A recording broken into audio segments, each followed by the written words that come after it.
London, England, United Kingdom. Almost 37% of the population of one of the world's largest cities is made up of non-British residents.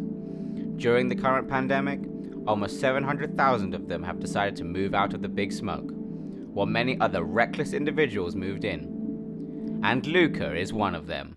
Hello there, I'm Luca and welcome to my brand new YouTube channel, in which I'll be discussing movies, my life as a filmmaker and film student in London. I'm also a musician, so you might expect some insights on music as well. But that will come later, because today I'll be showing you, or at least I'll be trying to tell you the story of how I moved to London during a pandemic. So I was born and raised in Sicily. Last year, I graduated from a scientific high school. Yeah, you heard that right. And I started taking into consideration the, possibility of studying films at university. And I ended up making the choice of moving to London, where I'm currently based in, where I attend the Met Film School of London, based at Ealing Studios.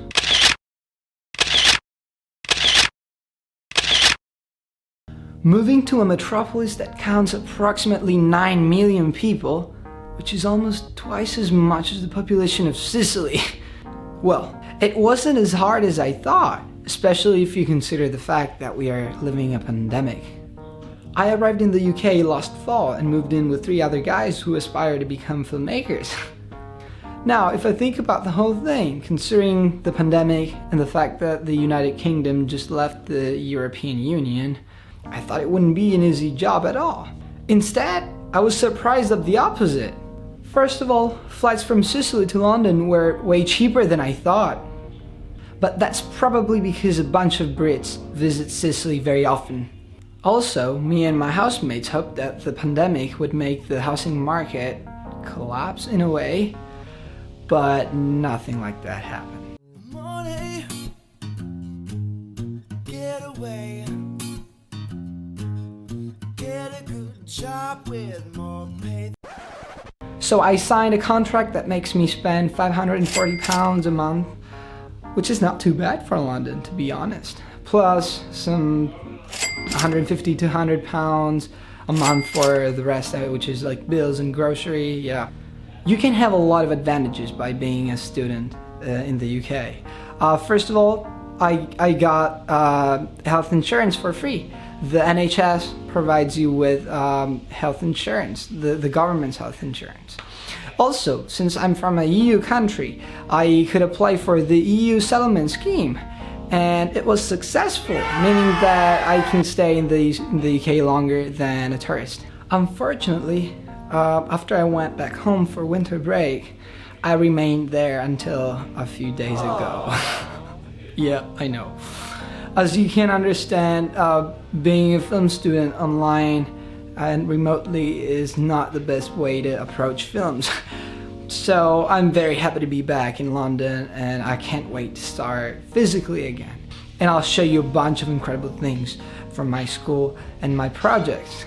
Besides quarantine and general restrictions, London just opened up again, and it's incredible to see how many people are trying to go back to their normal lives. Luckily, my school was able to open its campus because they offer many practical courses and the student body is not too big. If I have to be honest, life in London wasn't too different to what I expected, considering the pandemic. I mean, I took any kind of means of transportation, from the bus to the subway, and all I was required to do was wear a mask, which wasn't a big deal considering that we're all used to it now. What we missed on was certainly the social life and, like going to the pub, which is quite common here in the UK, and the movies. Going to the movies was impossible because movie theaters were closed. But luckily I was able to see Mank when they opened up for a couple of weeks in November. And that was a great experience because it was a great movie.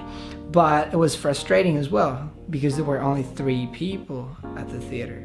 And it was me, Daniele, and Ben, who are 2 of my housemates.